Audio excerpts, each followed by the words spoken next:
ধৈর্যের পাহাড় পেয়ে গেলেন পয়গম্বর ইব্রাহিম আর ইসমাঈল।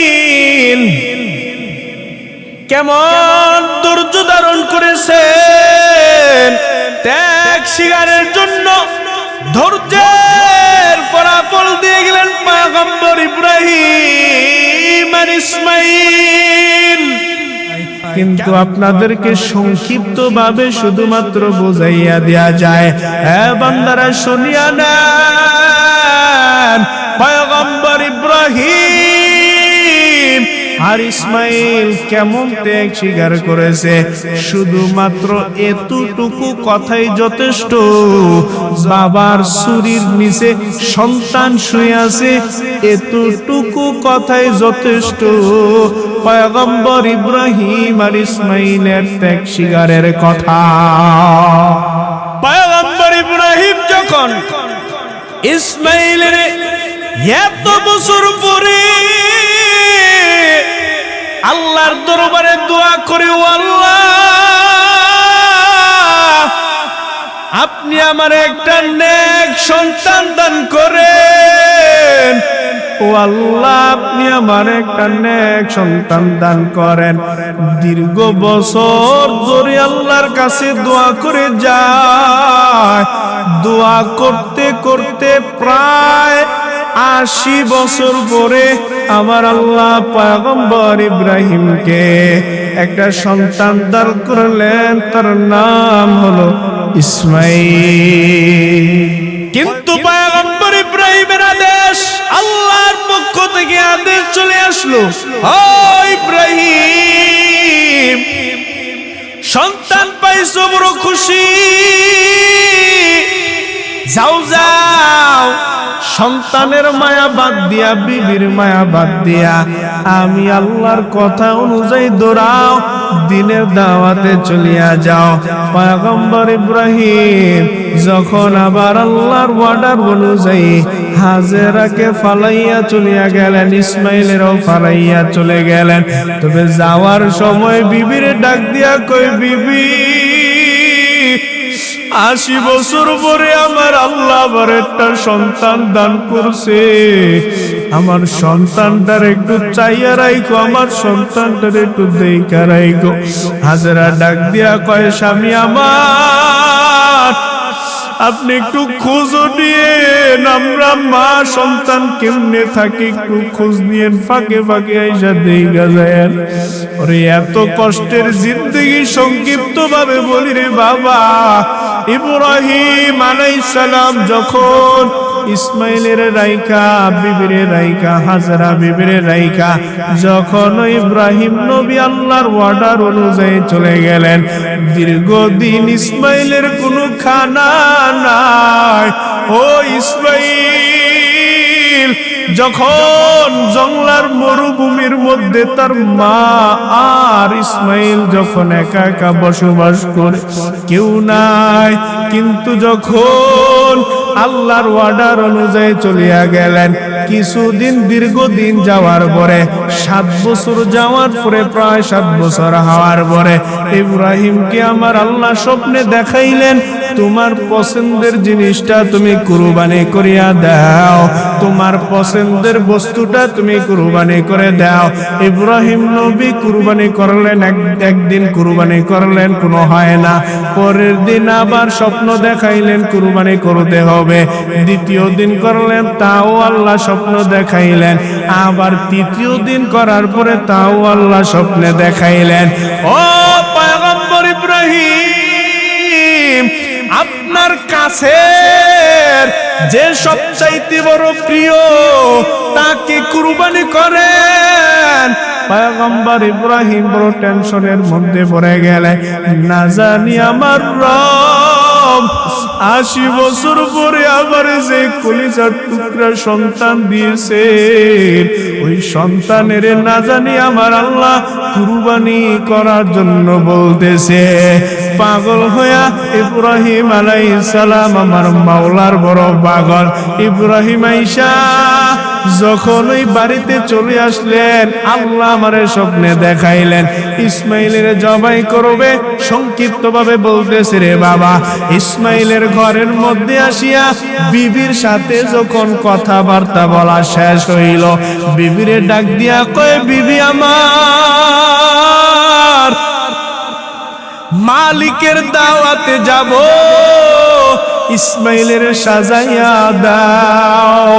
বিবি হাজেরা মনে করেছে দুনিয়ার কোন বাচ্চা, দুনিয়ার কোন মালিক দাওয়াত দিয়েছে।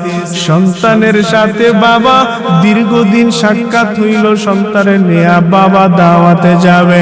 হাজেরা বড় খুশি, সন্তানের নতুন কাপড় পরাইয়া সুন্দর করে সাজাইয়া বাবারে দিয়া যখন রওনা করিয়া দিলেন, ইতিমধ্যে যখন ইব্রাহিম সন্তানের নিয়া ছুরি হাতের মধ্যে লুকাইয়া নিয়া রওয়ানা যখন হই গেলেন, সন্তানের মিনা বাজার দিয়া দিয়া যায় আর শয়তানের ধোঁকায় পড়িয়া যায়।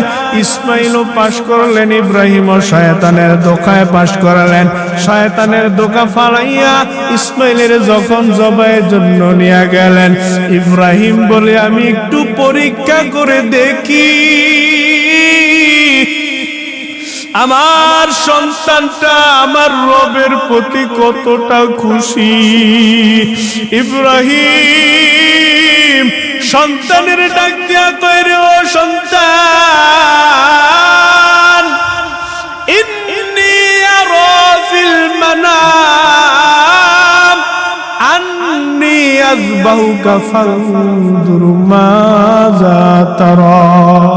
ও ইসমাইল, আমি ঘুমের ঘরে স্বপ্ন দেখলাম, আমার আল্লাহ বলছে তোমারে আমি জবাই করার জন্য। ও ইসমাইল, বলো বাবা তোমার কি মতামত? এই কথাটা বলা মাত্র ইসমাইল সাথে সাথে জবাব দেয়া কয়, ইয়া আবাতি ফাল মা তুমার সাতাজিদুনি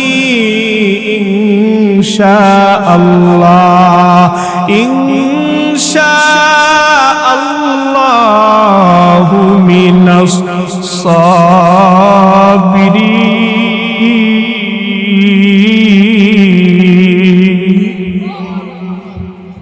ইসমাইল সাথে সাথে জবাব দিয়া কয়, ও আব্বা জান, তাড়াতাড়ি দেরি করবেন না, তাড়াতাড়ি আপনি আল্লাহর আদেশ পালন করেন। ইনশাআল্লাহু মিনাস সাবিরিন। ও আব্বা জান, আপনি তাড়াতাড়ি আপনি আল্লাহর আদেশ পালন করেন, ইনশাআল্লাহ আপনি আমারে ধৈর্য ধারণকারীদের মধ্যে পেয়ে যাবেন। তবে ইসমাইল ডাক দিয়া কয়, আব্বা জান, এই কথাটা যদি একটু বাড়ি বসে বলতেন, আমি আমার মায়ের কাছ থেকে চির বিদায় নিয়ে আসতাম। ও আব্বা জান, তবে বাড়িতে বলছেন না, কোনো আফসোস নাই। আমারে যখন জবাই করবেন, আমার জবাইয়ের পর আমার রক্ত মাখা জামাটা নিয়ে আমার মায়ের দেখাইবেন। আমার মা আমার জামাটা দেখি আমি ইসমাইলের নিয়া কান্না করবে। আর যদি আমার মা জামাও পায় না, আমার মা কান্না করবে কারে ধরিয়া।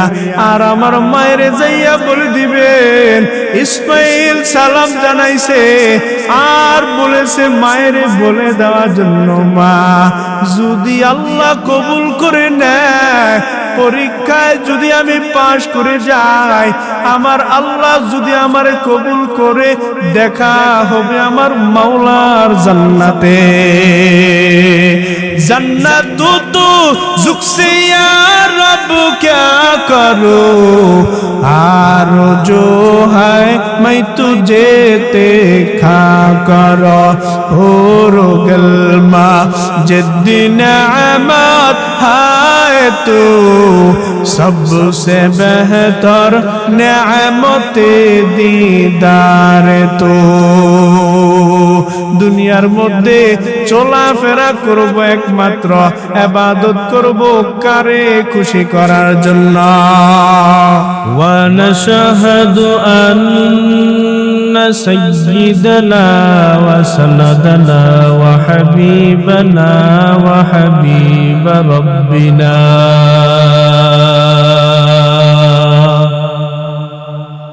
وطبيبنا وطبيب قلوبنا ومولانا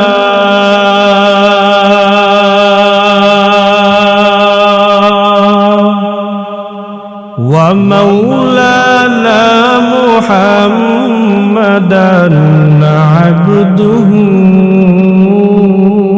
ورسوله صلى الله تعالى عليه وعلى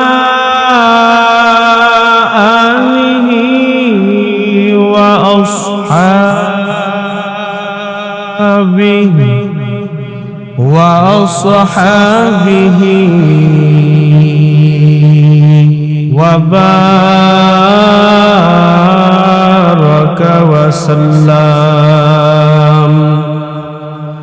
وبارك وسلم تسليما كثيرا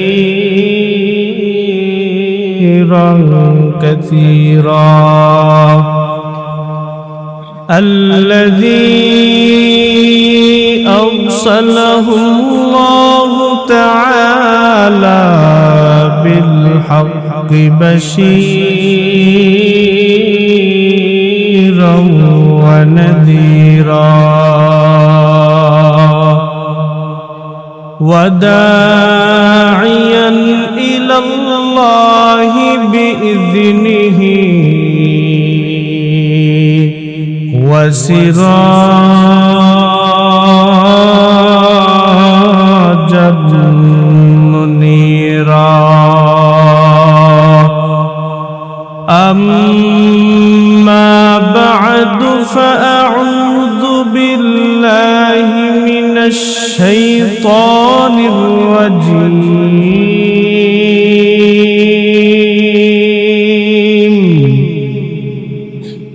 بسم الله الرحمن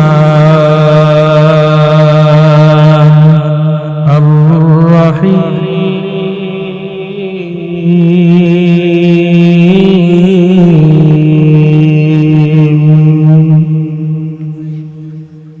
إن صلاتي ونسكي ومحياي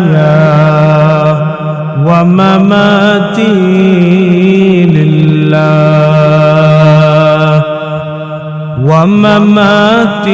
لله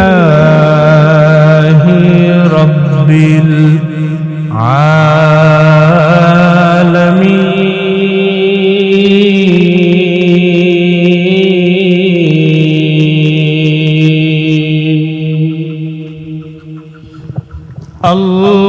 اللهم صل على روح محمد في الأرواح وصل على جسد محمد في الأجساد وصل على قلب محمد في القلوب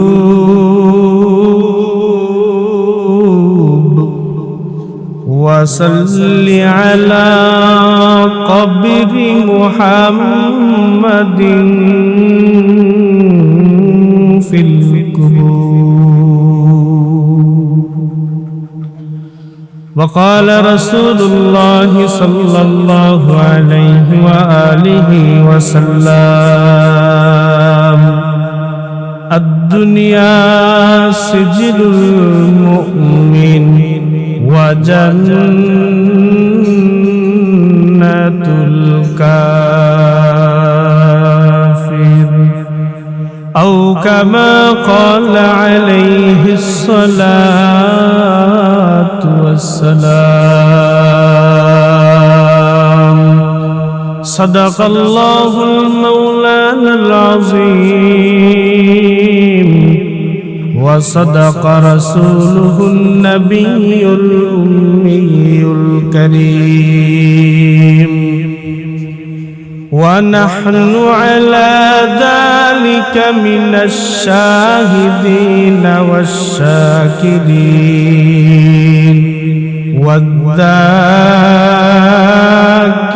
والذاكرين والحمد لله رب العالمين कौनन का मुख्तार खुदा तुमको बनाया कौनन का मुख्तार खुदा तुमको बनाया उम्मत की निगाहबान खुदा तुमको बनाया उम्मत की निगाहबान खुदा तुमको बनाया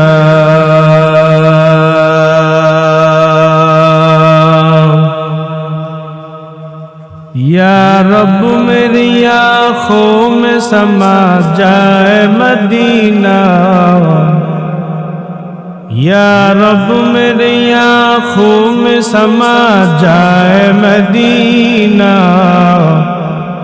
मुद्दत से मेरा दिल में तमन्ना है मदीना मुद्दत से मेरा दिल में तमन्ना है मदीना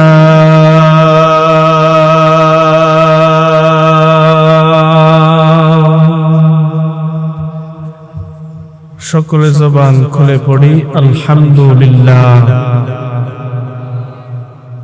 হ্যান্ডবিল দিছে না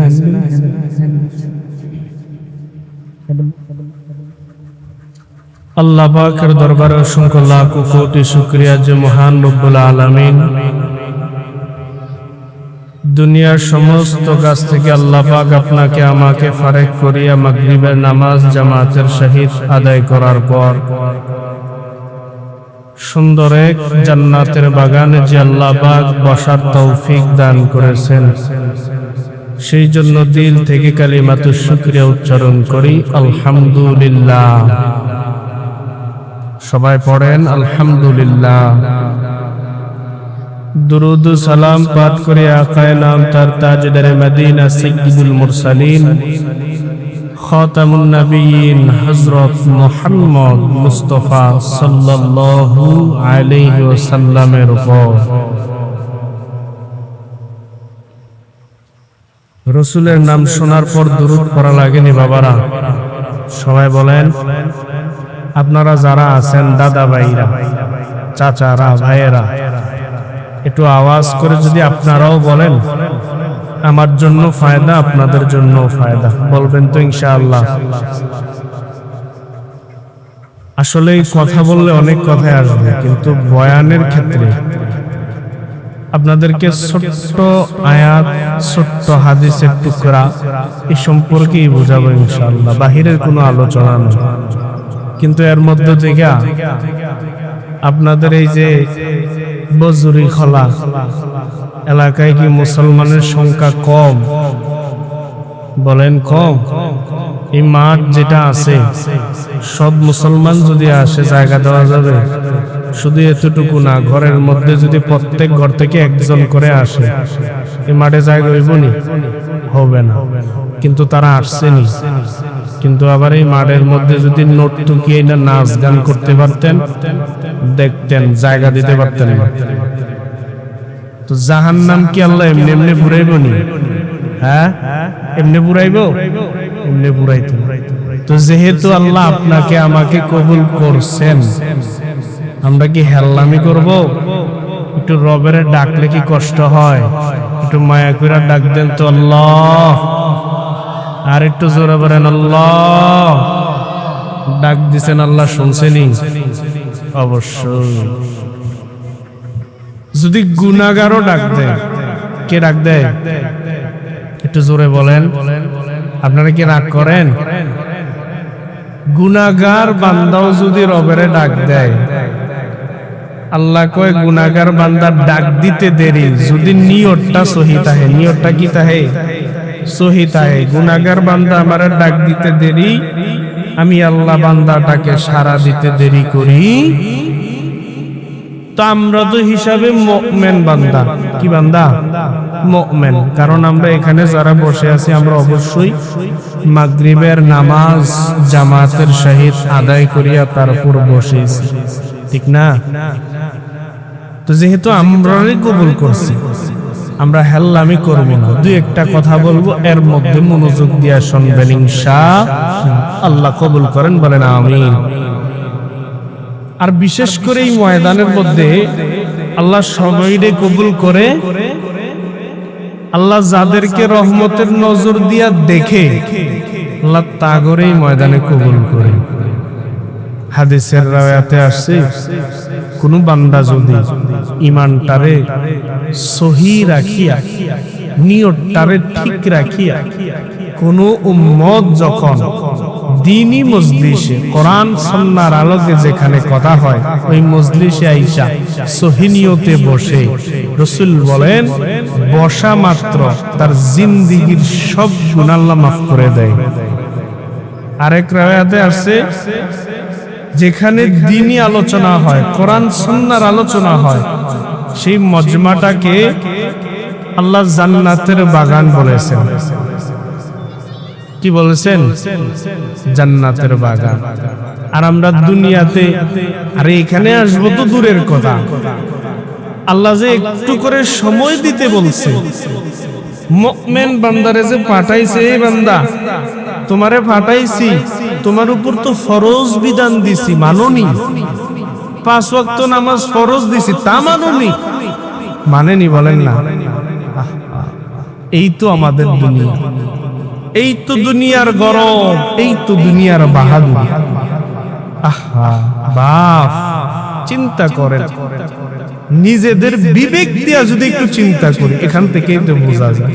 ওলামায়ে কেরাম হাত ধরে, গায়ে ধরে, পিঠের মধ্যে বুলায়া বুলায়া বুঝায়, বাবা আর কত নামাজ ছাড়বেন, আর কত গুনাহ করবেন, আর কত সুদ খাইবেন, কত বুঝায়, তাও তো শুনতে রাজি। এটা আমগো জিন্দেগি, এটা আমগো আখলাক হতে পারে? মুসলমানের আদব এটা হতে পারে?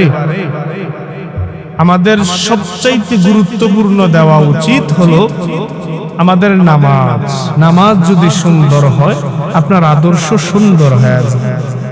নামাজ যার যত সুন্দর, তার আদর্শ তত সুন্দর। মনে রাখবেন, যার ব্যবহার যত খারাপ, মনে করবেন তার নামাজ তত খারাপ। নামাজ ঠিক মতন হয় না, ব্যবহার খারাপ। নামাজ হইছে, ব্যবহার ঠিক মতন পাইবেন। নামাজি ব্যক্তি কোনোদিন খারাপ আচরণ করে? পৃথিবীর সব জিনিসের সৌন্দর্য আছে, আর মানুষের সৌন্দর্যের নাম হলো আদব। মানুষের সৌন্দর্যের নাম কি বলেন? আদব। আদব। লিকুল্লি শাইইন জিনাতুন ফিল ওয়ারা ওয়া জিনাতুল মারই তামামিল আদাবি আসখুদাখা ইমে তৌফিক আদব বে আদব মাহরুমে গাস্তাজ ফজলেরা। মানুষের সৌন্দর্যের নাম কি বলেন? একটু জোরে বলেন, মানুষের সৌন্দর্যের নাম কি? আমরা একটু কষ্ট করে এইদিকে মাঝখানে আগায় বসি, একটু কষ্ট করে মাঝে আগায় বসি। একদিকে তাকায় থাকলে তো হবে না, এদিকে আগায় বসি। একটু কষ্ট করেন, যেহেতু আসছে। সব জিনিসের, পৃথিবীর মধ্যে সব জিনিসের একটা সৌন্দর্য আছে। আজ আপনাদের এই বজুরি খোলা এলাকার মধ্যে একটা সুন্দর মাহফিলের আয়োজন করলেন। এই মাদ্রাসার মধ্যে যখন মাহফিলের আয়োজন হলো, হুজুররা তো কত কষ্ট করে করে যখন ছাত্রদেরকে নিয়া এত সুন্দর কইরা প্যান্ডেলগুলা সাজাইলো, মাদ্রাসাগুলো সুন্দর কইরা সাজাইলো যেন সুন্দর দেখা যায়।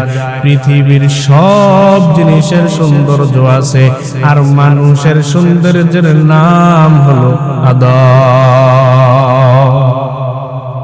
এবার চলেন, আল্লাহ কোরআনের মধ্যে বলেন,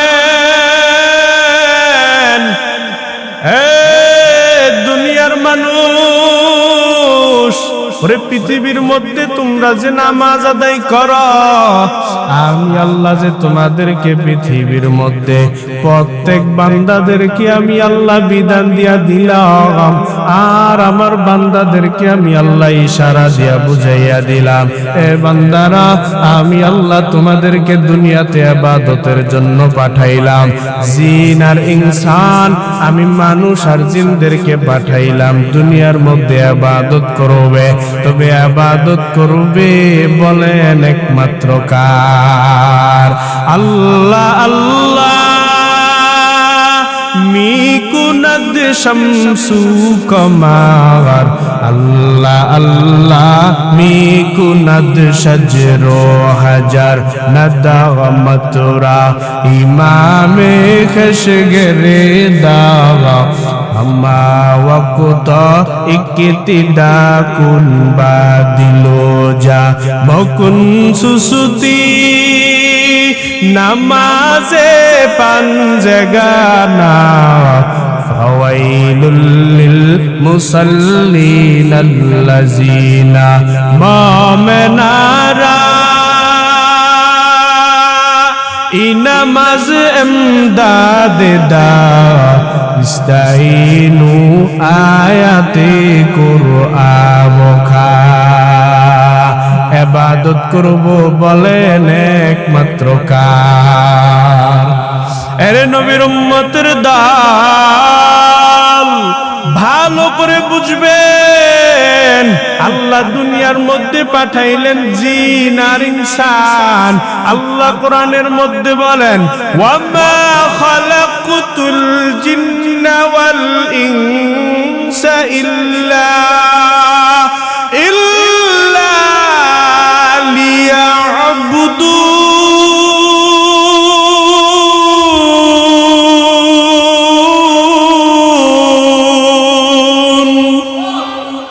আল্লাহ বলেন, গোলাম, এই দুনিয়ার মধ্যে জিন আর ইনসানকে আমি আল্লাহ পাঠাইলাম, ওরে দুনিয়ার মধ্যে একমাত্র আমি আল্লাহর ইবাদত করবে, দুনিয়ার কারো গোলামি করবে না। তবে ইবাদত করবে বান্দা, শুনিয়া নাও, আমি আল্লাহ বান্দাদেরকে দুনিয়ার মধ্যে নামাজের জন্য আমি আল্লাহ বিধান দিয়া দিলাম। 5 ওয়াক্ত নামাজ আমি আল্লাহ বান্দার উপর ফরজ করে দিলাম। নামাজ পড়বে, এটাও আমার মাওলার ইবাদত। ও বান্দা, নামাজ পড়বা, শুধু এটা ইবাদত বলে না, আল্লাহ বিধান দিয়া দিলেন, ও বান্দা দুনিয়ার মধ্যে যাইয়া আমি রবের নামে জিকির করবে। এই জিকির করাটাও বান্দা আমি রবের ইবাদত ধরা হয়। ও বান্দা দুনিয়ার মধ্যে তাকাইয়া দেখো, ওরে আল্লাহ আপনারে আমারে এই দুনিয়ার শ্রেষ্ঠ জীব, ওরে সুন্দর মাখলুক, শ্রেষ্ঠ জীব, এত সুন্দর কইরা হাত দিলেন, পা দিলেন। ওরে বান্দা, বড় একটা পাখি যদি আমার রবের নামে জিকির করে, ওরে বান্দা শুধু তাই না, কোন এক বুজুর্গ বলেন, ওরে পৃথিবীর মধ্যে শুধু জীব আমার আল্লাহর জিকির করে তা না, ওরে বান্দা দেয়াল গড়ি যে টানাইয়া রাখে, দেয়ালের মধ্যে লাগাইয়া রাখে। কোন এক বুজুর্গ বলে, রাত্রের বেলা তাকাইয়া দেখবেন, গভীর রাত্রে যখন নীরব হয়ে যায়, ওই নীরব সময়ে দেয়াল গড়িটা যখন কাটাটা নড়ে, টুন টুন করে একটু একটু করে আওয়াজ দেয়। ওরে কোন এক বুজুর্গ বলেন, ওরে দেয়াল গড়িটা পর্যন্ত টুন টুন করে আওয়াজ দেয় না, দেয়াল গড়িটাও টুন টুন করে আমার মাওলার জিকির করতে থাকে। ঘরে হরদম বগুয়াদ আল্লাহু নাকুয়াদ টুনটুনা টুনটুনা টুটু বজহর সম মিয়াদ কে টুটু কে দরমানা বগুয়াদ আল্লাহু। অতএব দুনিয়াতে বাইসা জিকির করব একমাত্র কার। এবার চলেন আমরা একটু সামনে বিষয়ভিত্তিক আলোচনাটা আগাই। আল্লাহ বলেন, এই পৃথিবীর মধ্যে আমি আল্লাহ প্রত্যেকটা বান্দারে ফরজ বিধান দিলাম, আর এই ফরজ বিধানের মধ্যে আমি আল্লাহ সর্বপ্রথম আমি আল্লাহ বান্দারে যে বললাম দুনিয়ার মধ্যে আমি আল্লাহ বান্দারে পাঠাইলাম, দুনিয়ার মধ্যে বান্দা আমি আল্লাহর ইবাদত করবে। তবে শুনিয়া নেন ও বান্দা, আপনারা যে নামাজ আদায় করবেন, নামাজটা পড়বেন, আল্লাহ তাও জানাইয়া দিলে রে গোলাম, নামাজ পড়বা আমি রবের জন্য পড়বা। ও বান্দা তুমি ত্যাগ করবা, কুরবানি করবা, তাও আমি রবের জন্য করবা। ও বান্দা তুমি তোমার জীবনটা দিয়া দিবা, তাও বান্দা আমি রবের জন্য দুনিয়াতে তোমার জীবনটা দিয়া দেওয়া লাগবে। কারণ নামাজ পড়বেন, আল্লাহ কোরআনের মধ্যে জানাইয়া দিলেন, ইন্না সালাতি, নিশ্চয় আমার নামাজ। আল্লাহ জানাইলেন বান্দারা দুনিয়ার মধ্যে নামাজ পড়বা, খবরদার নামাজটা যেন দুনিয়াতে কাউরে দেখানোর জন্য না হয়। আমাদের সমাজের মধ্যে বর্তমান কিছু মুসল্লি পাওয়া যায়, ওরে মুসল্লি দৈনন্দিন নামাজে যায় আসে, ঠিক মতন নামাজগুলো আদায় করতে পারে না, ঠিক মতন সহি শুদ্ধভাবে সূরা কেরাত পড়তে পারে না, সহিভাবে রুকু সাজদাগুলো দিতেও পারে না। যদিও নামাজ পড়ে ঠিক মতন খুশু খুজুর সাথে নামাজগুলো আদায় করতে পারে না। ওই রকম মুসল্লিরা হলো কেমন জানেন? তারা দুনিয়ার মধ্যে নামাজ আদায় করে ঠিক, কিন্তু এই নামাজ আমার রবের জন্য পড়ে না, দুনিয়ার মানুষের কাছে মুসল্লি হওয়ার জন্য পড়ে। আসেনি এমন মুসল্লি? কত মুসল্লি ঘরে পাওয়া যায়, ওরে আমি ঘরের মুরব্বী মানুষ, আমি যদি নামাজ গিয়া না আদায় করি, আমার ঘরের মধ্যে আমার পুত্রবধূ আমারে খারাপ বলবে। ওরে আমি ঘরের মুরব্বী মানুষ, আমি যদি নামাজটা আদায় না করি, ওরে আমার ঘরের বিবি সাহেব আমারে খারাপ বলবে। এই জন্য যাইয়া কিছু কিছু মুসল্লি নামাজ আদায় করে, আবার কিছু বুজুর্গ দেখবেন মাতবর সাহেব যাইয়া বিচার আচার করে, ঠিক মতন নামাজের খবর নাই। আবার দেখবেন পাগড়ি একটা লাগাইয়া জলদি করে নামাজে দৌড়ায়, বলে কেন? তার অন্তরের ভয় হলো, ওরে দুনিয়ার মধ্যে আমি বিচার আচার করি, কিন্তু আমি তো ঘুষও খাই, সুদও খাই, কিন্তু নামাজটা আদায় করলে আমারে দিয়া মানুষ ভালো বইলা বিচার করাইবে। এই জন্য মাতবর সাহেব যাইয়া নামাজ আদায় করে। কিন্তু বাবা শুনিয়া নাও, আল্লাহ বলেন, ও মুসল্লি শুনো, ওরে তোরা শুনিয়া নে, নিশ্চয় নামাজটা যে আদায় করো, ওরে দুনিয়ার কাউরে দেখানোর জন্য নামাজ পড়লে হবে না, ওরে দুনিয়ার মানুষরে দেখানোর জন্য ও নামাজ আদায় করবা হবে না রে বান্দা। আল্লাহ বলেন, ইন্না সালাতি, ও বান্দা নামাজ পড়বা, নামাজটা আমি আল্লাহর জন্য পড়ো। আল্লাহ নামাজটা পড়ার কথা বললেন, নামাজটা হলো আমার সালাতি, আমার নামাজ। তারপর আল্লাহ বলেন, অনুসুকি, আপনাদেরকে একটু একটু করে সামনে আগাইলে বুঝতে পারবেন, নামাজ আপনার আমার নামাজ হলো রবের জন্য। এই নামাজটা পড়বো একমাত্র আল্লাহর জন্য। এই জন্য শুনিয়া নেন রে বাবা, আপনার আমার নামাজ আর সাহাবায়ে কেরাম কেমন নামাজ আদায় করতেন, ওরে সাহাবায়ে কেরাম কেমন নামাজটারে গুরুত্ব দিয়েছে একটু সামনে আগাইলে ভালো করে বুঝতে পারবেন। সাহাবায়ে কেরাম কত কষ্ট করেও নামাজগুলা ঠিক মতন খুজুর সাথে নামাজগুলা ঠিক মতন আদায় করে দেন। একটু শুনলে বুঝতে পারবেন সাহাবায়ে কেরামের নামাজ আর বর্তমান আপনার আমার নামাজ কেমন জানো রে গোলাম। ওরে আল্লাহর বান্দারা শুনিয়া নাও, আমার নবীর সাহাবী এক সাহাবীর নাম হলো আব্দুল্লাহ আনসারী। আব্দুল্লাহ আনসারী এতই যে গরিব ছিল, প্রতিদিন যখন মসজিদে নববীর মধ্যে নামাজ আদায় করতে আসতো, আব্দুল্লাহ আনসারী প্রতিদিন সবার শেষে আইসা মসজিদে নববীর মধ্যে সবার শেষে একামতের সময় আইসা নামাজে দাঁড়াইতো। আবার যখন নামাজ শেষ হয়ে যায় সালাম ফিরানো মাত্র সবার আগে আব্দুল্লাহ আনসারী মসজিদ থেকে বাহির হয়ে যাইত। এই দৃশ্যটা সব সাহাবায়ে কেরামের নজরে পড়লেন। সাহাবায়ে কেরাম এই বিষয়টা দেখিয়া নবীর কাছে যাইয়া তারা অজুহাত দিলেন, ও পয়গম্বর, আপনার সাহাবী আব্দুল্লাহ আনসারী প্রতিদিন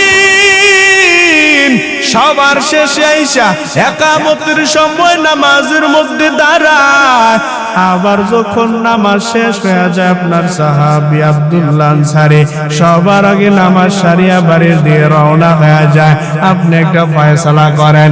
নবীর একবার বললেন, একদিন বললেন, নবী কোনো জবাব দেয় না। দ্বিতীয় দিন ঈশা বললেন, তৃতীয় দিন বললেন, 3 দিন বলার পর নবী গুরুত্ব দিয়া বুঝিলেন, হে সাহাবায়ে কেরাম, আমার আব্দুল্লাহ আনসারী কেন প্রতিদিন দেরি করে আসে, চলো আমরা আজকে নামাজ পড়ে একটু বাড়িতে যাই। আব্দুল্লাহ আনসারী প্রতিদিন কেন নামাজের মধ্যে দেরি করে আসে? সাহাবায়ে কেরামদেরকে নিয়া আমার নবী যখন আব্দুল্লাহর বাড়ি রওয়ানা, আব্দুল্লাহ আনসারীর বাড়ি যাওয়ার পর নবী যাইয়া ঘরের সামনে দাঁড়ায় আর ডাকতেছে, আইনা আব্দুল্লাহ, ও আব্দুল্লাহ তুমি কই? আব্দুল্লাহর ঘরের দরওয়াজা বন্ধ। আব্দুল্লাহ আনসারীরে ডাকতেছে, কোন ঘরের মধ্য থেকে আওয়াজ আসে না। নবী কয়েকটা ডাক দেওয়ার পর মনে করতেছে সাহাবায়ে কেরাম রে ডাক দিয়া কয়, সাহাবীরা মনে হয় আমার আব্দুল্লাহ আজকে ঘরের মধ্যে নাই, চলো আমরা সবাই চলিয়া যাই, আবার অন্য কোনো দিন আসবো। নবী যখন সাহাবায়ে কেরামদেরকে নিয়া যখন ওই রওনা হয়ে যাবে, এমন সময় আব্দুল্লাহ আনসারী ঘরের দরওয়াজাটা খুলিয়া ডাক দিয়া কয়, পয়গম্বর, আমার বড় কপাল, কারণ আমার মতন গরিব আব্দুল্লাহর বাড়ির মধ্যে আপনি এসেছেন। ও নবী গো, মক্কার মধ্যে মদিনার মধ্যে আমার মতন গরিব কেউ নাই। ও নবী আপনি আমার বাড়ির মধ্যে এসেছেন, আমার বড় কপাল। নবী গো আপনি আবার চলিয়া যান, এটা কেমন দেখা যায়? ও পয়গম্বর, আমার বাড়ির মধ্যে কেন এসেছেন একটু বলবেন নি? নবী আমার ডাক দিয়া কয়, রে আব্দুল্লাহ শুনিয়া যাও, আমি তোমারে আগে জিজ্ঞাসা করি ডাক দিলাম ঘর থেকে আসতে দেরি হইল কেন? আব্দুল্লাহ জবাব দিয়া কয়, পয়গম্বর আপনি কেন এসেছেন একটু বলবেন নি? নবী আমার ডাক দিয়া কয়, রে আব্দুল্লাহ, প্রতিদিন নামাজে নাকি তুমি সবার শেষে যাও, আবার সবার আগে নামাজটা সারিয়া চলে আসো, কেন বলবানি? আব্দুল্লাহ চোখের বাড়ি ফালা আর কান্না করে কয়, ও পয়গম্বর আপনি জানেন আমার মতন গরিব এই মদিনার মধ্যে কেউ নাই। ও নবী আমার, এই মদিনার মধ্যে আমি আব্দুল্লাহর মতন গরু গরিব নাই। ও পয়গম্বর আপনি আমারে জিজ্ঞাসা করেছেন আমি কেন প্রতিদিন নামাজের মধ্যে দেরি করিয়া যাই, আবার নামাজ শেষ করার পরে সাথে সাথে কেন চলে আসি জানেননি? এই কথা বলার পরে সাহাবায়ে কেরাম দূরে দাঁড়াইয়া আছে। নবী আমার আয়েশা আব্দুল্লাহরে জিজ্ঞাসা করা মাত্র আব্দুল্লাহ যখন কান্না করে দিলেন, নবী আমার ডাক দিয়া কয়, রে আব্দুল্লাহ বলো কেন কান্না করতেছ, একটু বলো না কেন তুমি নামাজের মধ্যে দেরি করে আসো? আব্দুল্লাহ ডাক দিয়া কয়, পয়গম্বর আমি আব্দুল্লাহর মতন গরিব কেউ নাই। ও নবী গো, আমার ঘরের মধ্যে আমার বিবি আছে, আমি আছি, আমার সন্তানাদি আছে। আমার ঘরের মধ্যে আমার বিবির পরার মতন বৈশিষ্ট্য কোনো কাপড় নাই। ও নবী গো, আমাদের ঘরের মধ্যে শুধু একটা মাত্র চাদর, সেই চাদরটা দিয়া আমি যখন চাদরটা পরি তখন নামাজ আদায় করতে যাই। আমি ঘরের মধ্যে একটা গর্ত খনন করে রাখছি গো নবী, আমি যখন চাদরটা পরিয়া নামাজ আদায় করতে যাই আমার বিবিটা উলঙ্গ গর্তের মধ্যে রাখিয়া যায়। ও নবী আমার, আবার আমি মসজিদ থেকে দ্রুত করে বাড়ি ফিরি কেন জানেননি? কারণ আমার বিবিটারে আমি গর্তের মধ্যে উলঙ্গ রাখিয়া আসছি, আমি গেলেই না সে চাদরটা পরিয়া নামাজ আদায় করবে। ও নবী গো, এই জন্য আমি মসজিদে নববীর থেকে দ্রুত বাড়ি চলিয়া যাই। কথাটা বলা মাত্র আমার নবীর চোখ দিয়া পানি টপ টপ করে পড়ে। সব সাহাবায়ে কেরাম পাগল হয়ে যায় আর ডাক দিয়া কয়, পয়গম্বর ও নবী আমার, আব্দুল্লাহ এমন কি কথা আপনারে বলেছে যেই কথা বলার কারণে আপনার চোখের কোঠায় পানি? ও নবী আমার, আব্দুল্লাহ এমন কি কথা বলেছে? নবীর চোখে পানি দেখিয়া সাহাবায়ে কেরাম জলদি করে রওনা হয়ে যায় আর যাইয়া আব্দুল্লাহরে ধরে, হে আব্দুল্লাহ আনসারী বল, আমার নবীর এমন কি বলেছো যেই কারণে আমার নবীর চোখের পানি ফালাইয়া কান্না করে? আব্দুল্লাহ আনসারী তাও পুরা ঘটনাটা সাহাবায়ে কেরামকে খুলে বললেন। সাহাবায়ে কেরামও কান্না করে, রে আব্দুল্লাহ, এত গরিব হওয়ার পরেও আজ পর্যন্ত কোনদিন নামাজটা তুমি জামাত ছাড়ো নাই। আরে আব্দুল্লাহ, তুমি বুঝি এতটা গরিব? আরে মুসলমান, ভালো করে বুঝো,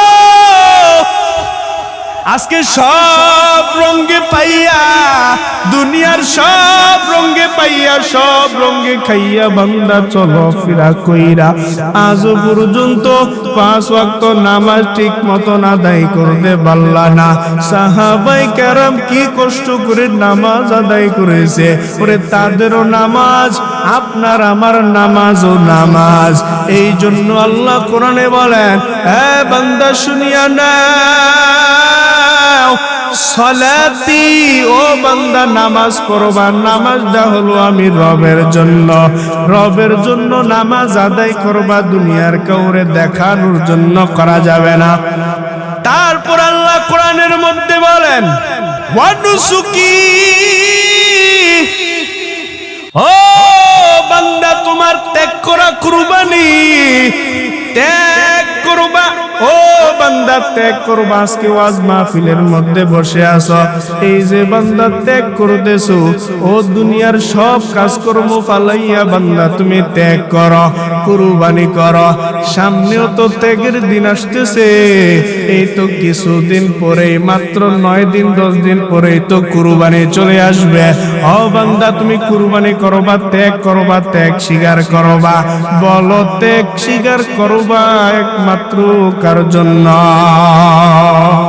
আল্লাহ যে বললেন, ইন্না সালাতি ওয়া নুসুকি ওয়া মাহইয়ায়া ওয়া মামাতি লিল্লাহ ওয়া মামাতি লিল্লাহি রাব্বিল আলামিন। নামাজ পড়ব কার জন্য?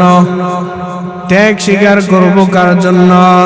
তারপর আল্লাহ বললে, ও বান্দারা, জীবনটা দিয়া দিবা, জীবনটা দিয়া দিবা, এই জীবনটাও দিবা একমাত্র কার জন্য?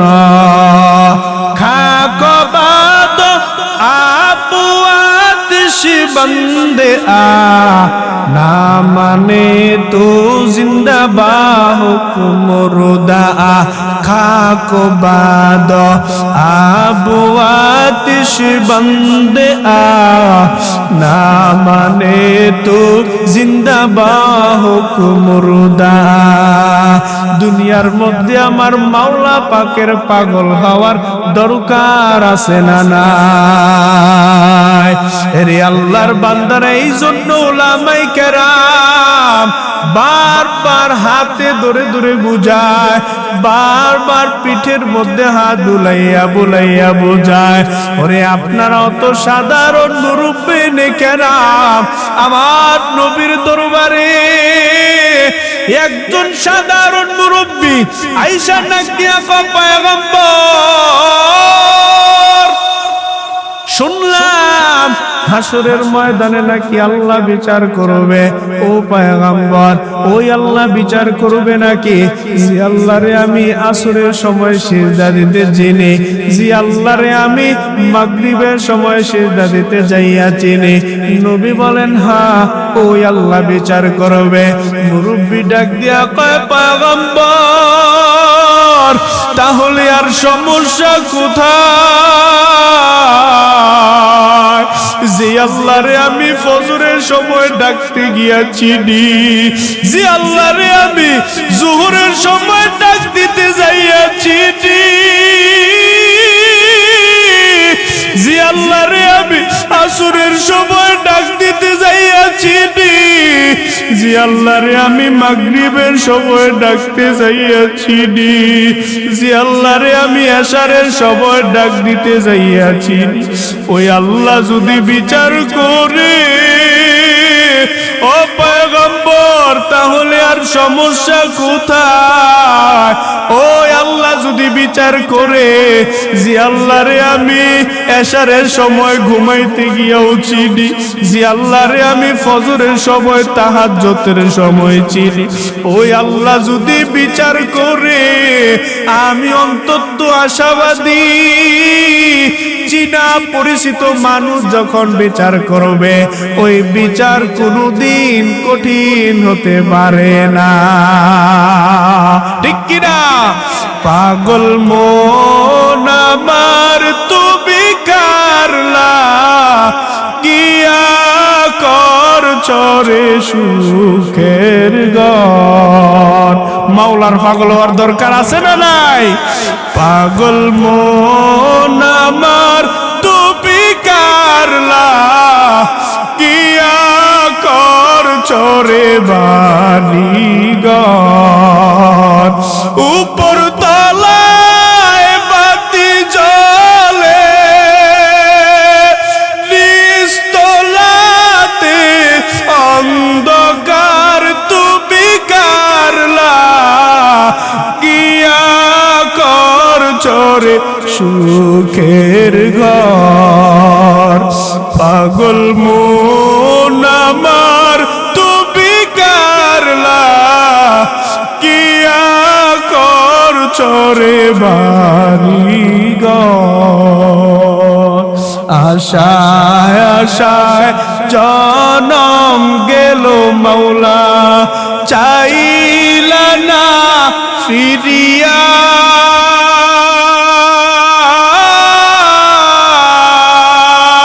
আর কত কাল থাকবো মাওলা তোমার দিদার প্রাণে চায়া, আর কত কাল থাকবো মালিক তোমার দিদার প্রাণে চায়া।